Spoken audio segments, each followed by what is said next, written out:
За суучиж олно. За шүүхрэлтийн зөвлөлтөд магадлал гаргалаа. Шүүхрэлтийн үргэлжлүүлэх шүүхрэлтийн зөвлөлтөд магадлал гаргалаа. Энэ магадлалаар нэхэмжлэгчийн давзаалтах гомдлын зарим хэсгийг хангаад анхан шатны шүүхийн шийдвэрт өөрчлөлт оруулж шийдэж байна. За хэрэг тавигдсан баримтаас үзэхэд сая нөгөө талигаачийн дансны хуулгаас 4 гүйлгээ хийгдсэн. 3 сарын дотор 4 гүйлгээ хийгдсэн. Тэнгэрээ 4,800 хэд байлаа? 4,860 болсон. Тэгэхээр 4,860-ыг нэг тухайн 3 сарын орлогын дунджаар тооцоод үзэхээр сая 600 1,620,000 болж байна. Тэгэхээр 1,620,000 төгрөгийн орлогыг бол нотлогдсон гэж үзсэн. Эндээс нөгөө насан туршийн хоёр хүний амь аврагч болон түүнийг эхнэрийг хасгаж тооцоод 810 ангаар хоёр хүүхдийн төжигчийн олсон орлогыг тогтоосон. 810 тэндээс 375,000 төгрөгийн тэтгэмж халамжаас авч байна. Төжигч авч байна. Энэ зөрүүг тооцож үзэхээр 435,000. Тэгээд 435,000 төгрөгийн орлогын зөрүү гарч ирж байна. Энийг сар бүрээр хариуцлагчаас гаргаж нэхэмжлэгчд олгохоор шийдвэрлэж байна.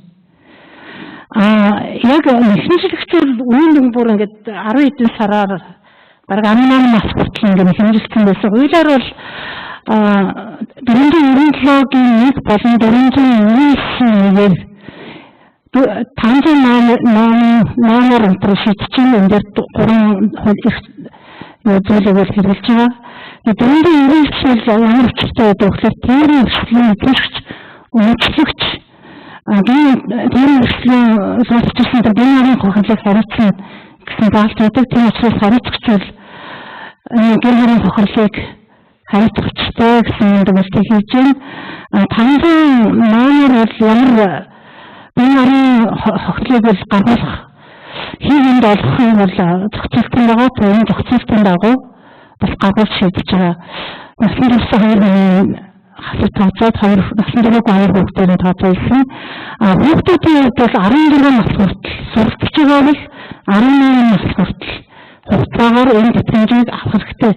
Генерийн төлбөрөө авах хэрэгтэй гэсэн үг.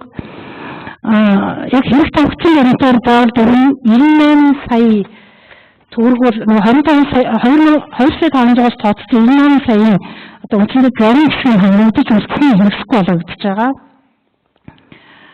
Тэгээд яг бүгдээр одоо гаргуулах талаарх одоо үндэслийг бол нэхэмжлэгч өөрөө гаргаж нотолж өгөөг учраас ингээд сар болгоноор ингээд тооцож олох бол хуулийн дагуу бас ингээд 591 байгаа. Сар бүр тооцож олох гэсэн зохицуулт бас яагаад байгаа 590-ийг үндэслэгч дурдж өгнө. За усын тэмдэгтийн хураамжийн хувьд бол энэ гинтэргийн улмаас очирсан гэморийн хохирлыг бол тэмдэгтийн хураамжийн 41-р зүйл зааснаар гэморийн хохирлын нэхэмжлэл бол усын тэмдэгтийн хураамж төлөхгүй чөлөөлөгддөг. Гэтэл нэхэмжлэгч бол төлсөн байна 660,000 төгрөг төлсөн баримт одоо хэрэгт авагдсан. Тэгээ энэ хувьд бол нэхэмжлэл хангагдсан, зарим нь хангагдсан учраас бол тодорхой хувийн ер нь нэхэмжлэгчд бол буцааж олох хэрэгтэй. Яг бол нөгөө нэхэмжлэгч төлөхгүй усын тэмдэгтийн хураамж төлсөн гэсэн үг. Тэгэхээр хариуцагчаас тэр тэмдэгтийн хураамжийг гаргуулад яг бол хангагдсан шаардлага хураамж тэмдэгтийн хураамжийг гаргуулад нэхэмжлэгчд буцааж олохоор шийдэж байна. Нэхэмжлэгчийн хувьд бол давзаалтах гомдол гаргахтаа бол тэмдэгтийн хураамж төлөөгүй. Энийг бол давзаалтах магадлал бол усын тэмдэгтийн хураамжаас чөлөөлөгдсөн талаар бол дурдж байна.